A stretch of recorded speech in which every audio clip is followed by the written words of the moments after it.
코로나19에 대한 개인 방역이 느슨해지는 틈을 타서 소규모 집단 감염이 계속되고 있습니다. 이런 가운데 제주도는 코로나19 증상에도 불구하고 해열제를 먹고 여행을 한 관광객에게 손해배상 소송을 제기하기로 했습니다. 네, 이현아 기자와 자세한 내용 알아보겠습니다. 이 기자. 네. 예. 이틀 동안 이 관광객이 해열제를 열알 먹었다고 얘기를 하더라고요. 그렇습니다. 그럴 정도면은 자기도 몸이 힘든다는 걸 여실히 느끼고 있었다는 얘기 같은데 말이죠. 네, 현재까지 밝혀진 내용을 중심으로 말씀을 드리면요. 예. 일단 경기도 안산에 사는 이 관광객은요. 지난 15일부터 3박 4일간 제주도 여행을 했습니다. 그런데 16일부터 몸살과 감기 기운이 있었지만 이틀간 해열제 열알을 먹으면서 10여 곳 이상의 관광지와 식당 등을 방문한 것이 확인이 됐습니다.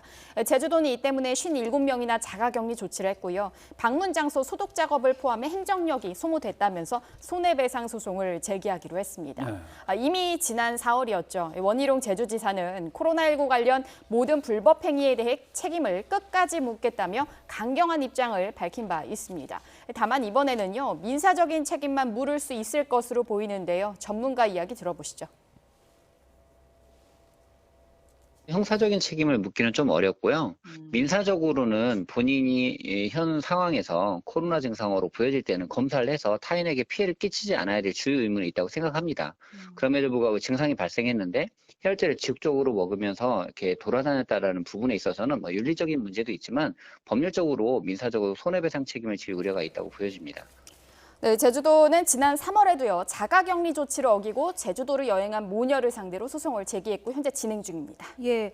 그리고 이것도 제주에서 일어난 일인데요. 접촉자로 분류돼서 격리 중이던 20대 여성이 극단적인 선택을 했다고요. 네, 그렇습니다. 오늘 오전에요. 이 제주도 인재개발원에서 코로나19 관련 격리 중이던 27살 여성이 숨진 채 발견이 됐습니다.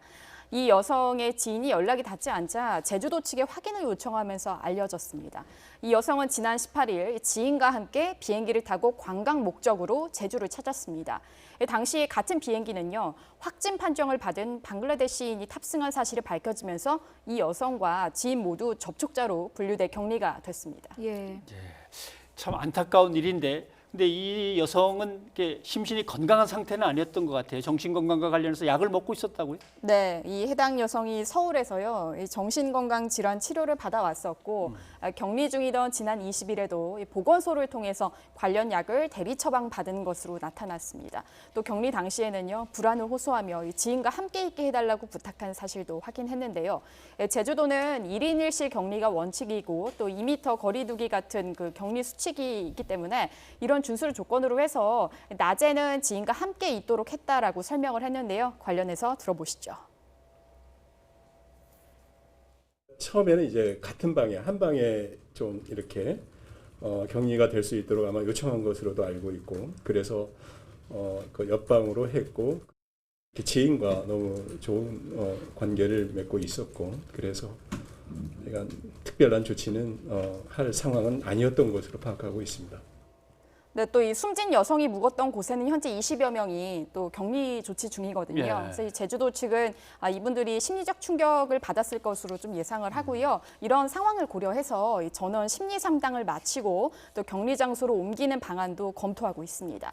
네, 숨진 여성은 또 검사 결과 코로나19는 최종 음성 판정을 받았습니다. 예. 네, 전문가들은 유사한 사례를 막기 위해서는 좀 더 세심한 방안 마련이 필요하다라고 지적하고 있습니다. 네, 아무튼 뭐 코로나19 관련해서 감염도 문제지만 심리적으로도 상당한 부담을 안고 살아가야 된다는 거에 대해서도 예. 좀 아주 깊이 다들 명심하고 말씀하신 대로 세심하게 대응을 해야 되겠습니다. 고맙습니다. 수고하셨습니다.